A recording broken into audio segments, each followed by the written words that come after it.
마감의 정석입니다. 김정수 전문가 연결해 보겠습니다. 안녕하세요. 네, 안녕하세요. 반갑습니다.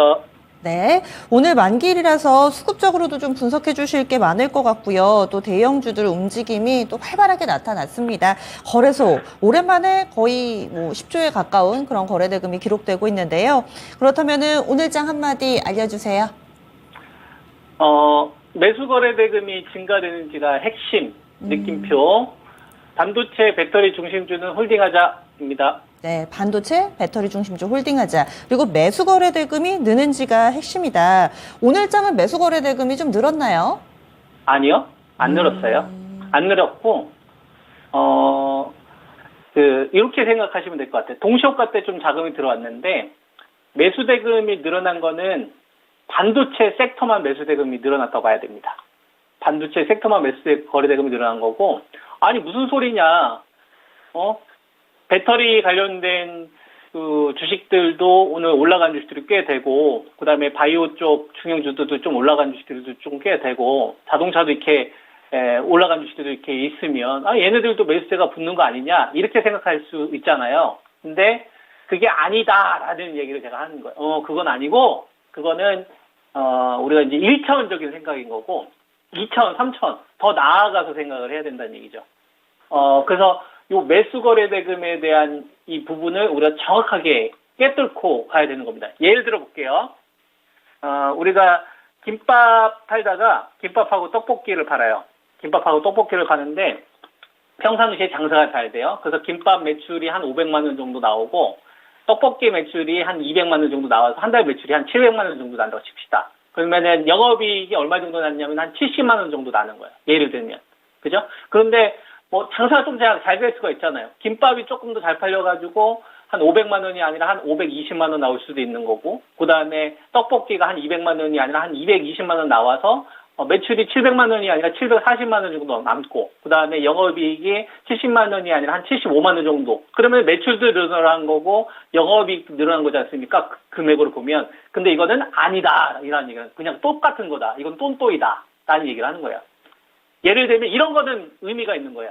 김밥하고 떡볶이가 있는데 갑자기 여기에 KTX가 들어오네. 그래서 갑자기 이게 중심지가 확 커져버린 거예요. 근데 이 김밥이 500만 원이 되지 않고 이렇게 되면 1000만 원이 되죠. 이랬을 때 매출이 늘어나고 영업이익이 늘어나는 거는 이건 구조적인 상승이기 때문에 이때 들어오는 매수세는 의미가 있다라는 얘기가 되는 거고, 앞에 나오는 거는 그냥 경기 여건이 조금 더 좋아지거나 유동성이 조금 더 들어오거나 유동성이 조금 빠진 쓸 때 나오는 거기 때문에 그냥 겉으로 드러나 있는 숫자 말고 내면을 봐야 된다는 얘기를 하는 거죠. 그래서 이런 관점으로 주식을 바라보면 매수세가 붙는 거는 반도체가 붙는 거고요. 그 다음에 배터리는 중심주만 붙는 거예요. 중심주만. LG 에너솔루션, 포스코 홀딩스, 포스코 퓨처에만 붙는 거고 나머지는 그냥 거의 비슷한 거예요. 그리고 이제 여기에 약간 테마 정도 있는 거고. 그리고 바이오 같은 경우에는 매수 대금이 아니라 이렇게 생각하시면 됩니다. 매도 대금이 사라진 거예요. 매도 대금이 사라진 거예요. 그래서 이런 것들이 종합적으로 형성을 하면서 한 7조 5천억 정도에서 8조 사이 갇혀 있다가 동시효과 때 1.4조 정도 나와가지고 오늘 9.4조가 나오면서 오늘 종가가 마무리가 된 거죠. 그래서 오늘 코스피 지수가 2,570인데 2,570은 제가 여러분들한테 항상 말씀드리고 있는 숫자잖아요. 꼬리의 기준. 빠지면 회복한다, 빠지면 회복한다, 빠지면 회복한다. 여기서 신용을 건들면 얼마? 2,350에서 받을 준비하는 거고, 2,350이 아니면 여기서 중심주들만 싸게 사면 된다. 그리고 나서 2,730이 되는 거고. 이렇게 현재 시장에 대한 그동안의 전략과 종목에 대한 세부적인 디테일들 보게 되면 오늘 시장에 나와 있는 이 자금의 성격은 우리가 겉으로 보지 말고 안으로, 내면을 보면서 판단을 좀 해야 되지 않나. 요 말씀을 드리고 싶네요. 앵커님. 네. 이게 제가 지금 포인트 말씀을 좀 드리고 싶은 거고요. 네. 어제는 이제 지수 물어보셨잖아요. 오늘 또 다른 것도 물어보실 거 없어요? 네. 지금 오늘 2차 전지가 또 네. 강하게 올라서 반도체만 매수 자금이 는 겁니다 해주셨는데 2차 전지 쪽의 반등은 그러면 어떤 의미가 있을까요?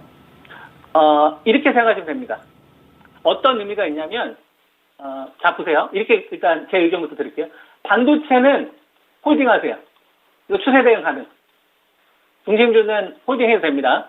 아시겠죠? 그 다음, 배터리는 중심주만 매매하세요. 홀딩하면 안 됩니다. 중심주를 가지고서 그냥 매매하든지 아니면 중심주를 조금 더 끌고 가는 정도. 나머지 낙폭주도 그냥 매매하면 됩니다. 이게 무슨 얘기냐면 작년도 9월 달에서 11월 달 요 기간에 올라왔었을 때 여러분 시장 혹시 기억하세요? 지수가 바닥치고 반등 나왔던 요 구간에 어떤 식의 흐름이 나왔냐면 지난번에도 제가 한번 이야기해드렸는데 기억하시는지 모르겠다. 9월 달에서 11월 달 지수가 올라가요. 근데 자금이 붙지 않은 상태에서 올라가요. 올라가긴 올라가지. 근데 배터리 삼총사, 이 당시 LG 에너지 솔루션이나 삼성 SDI나 포스코 퓨처엠은 수익률이 50에서 70% 터지면서 시장을 주도하면서 가요. 그렇다고 해가지고 반도체가 안 갔냐, 삼성전자나 이런 애들 안 갔냐, 갔어요. 지수 정도. 지수가 한 15% 상승하면 15% 정도 상승하고 삼성 바이오로직스도 상승했어요. 한 15% 정도. 지수 정도는. 무슨 말인지 이해되죠? 근데 그 기간 동안에 자금의 성격이 적었기 때문에 매수 대금이 붙었던 배터리 쪽, 이쪽은 3배에서 5배가 갈 때 반도체나 이 바이오, 그 당시 삼성 바이오로직스 같은 경우에는 지수 정도 수익률이 나온 거죠. 그러니까 배터리가 소외받지는 않을 거예요. 지수 정도는 나올 겁니다. 근데 지수 정도 수익률을 나올 거라면 우리가 여기서 이제 한 단계 더 생각을 해야 될 게 자금이 전체적으로 커지는 시장이면 여러분 뿌려지면서 가는 거기 때문에 반도체도 체감지수가 다 좋고 배터리도 체감지수가 좋고 자동차나 바이오도 괜찮아요. 근데 그게 아니라 10조 미만에서 움직이게 되게 되면 배터리도 가게 가요. 오늘 보면은 여러분들 봐봐요. 에코플 오늘 일단 뭐 보합이긴 하잖아요. 코스모 신소재도 2% 올라왔잖아요. 그죠? 그 다음에 에코프로 BM도 한 3% 정도 올라왔고, 2% 정도 올라오고, 막 그러잖아요.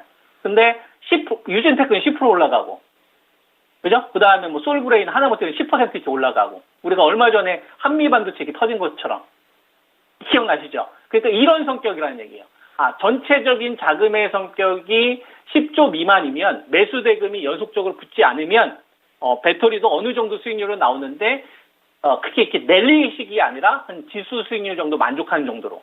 터지는 거는 반도체 쪽이 좀 터질 가능성이 높기 때문에 반도체 쪽 끌고 터뜨리는 거죠. 그러니까 작년도 7월 달부터 올해 한 4, 5월 달까지 배터리 수익률이 거의 주도를 했었다면 그 기간 동안 반도체 좀 올라왔잖아요. 근데 터진 건 배터리잖아요. 돈이 적기 때문에. 이런 포인트다 이거예요. 이게 좀 잘 전달됐는지 모르겠습니다, 앵커님. 이해가 되시나요? 여보세요? 네, 충분히 잘 네. 지금 이해가 되고요. 반도체에 네. 이어서 또 2차전지까지. 그러면은 반도체는 모아나가고 꾸준히 홀딩하고 좀 진드간히 본다면은 2차전지는 중심주 위주로 짧게 대응도 가능하고 좀 더 호흡이 짧다. 방망이를 좀 더 짧게 잡아야 된다. 이렇게 반도체와 2차전지의 차이를 좀 나눠서 봐도 되는 거예요, 그럼? 그렇죠. 그리고 거기 하나 더 유동성을 넣어주세요. 10조 미만일 땐 그렇게 하라는 얘기예요. 10조 이상 커지면 전체 시장이 커지는 거잖아요. 네. 전체 시장이 커진다는 얘기는 너도 나도 산다는 얘기니까 그때는 지금 전략대로 하시면 안 되고 중형주나 중심주들 좀 더 많이 하면 되는 거고 지금은 10조 미만에서 진행이 되는 거니까 배터리보다는 지금 반도체 쪽으로 매수 자금이 커지니까 이쪽에서 수익률 축으로 조금 더 커지게 가져가라는 얘기죠. 이 포인트는 이거예요. 그러니까 다른 애들도 올라오긴 올라오는데 수익률 격차 분명히 있을 수 있다는 얘기죠.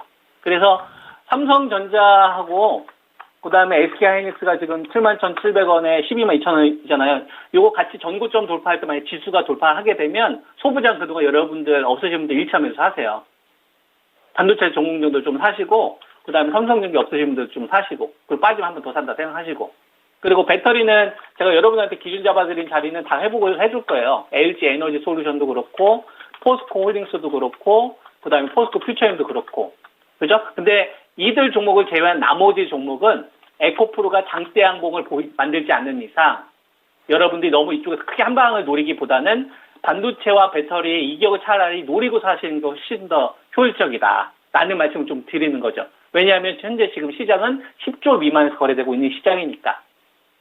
그래서 제 얘기가 틀리려면 10조 이상 붙으면 얘기 달라져요. 10조, 12조, 14조 이러면 전체 시장이 같이 커지는 거니까. 아시겠죠? 이런 거 잘 한번 활용해 보세요. 그리고 2350은 미래차 중심주가 꺾였을 때는 언제든지 열리는 거니까 삼성전자, 하이닉스, LG에너솔루션, 포스코홀딩스, 포스코 퓨처엠 얘도 항상 추세 잘 확인해 주시고 이렇게 대응하면 심플하게 나와요. 이번 구간은. 네. 예, 알겠습니다. 내일 뵙겠습니다. 네, 감사합니다. 예.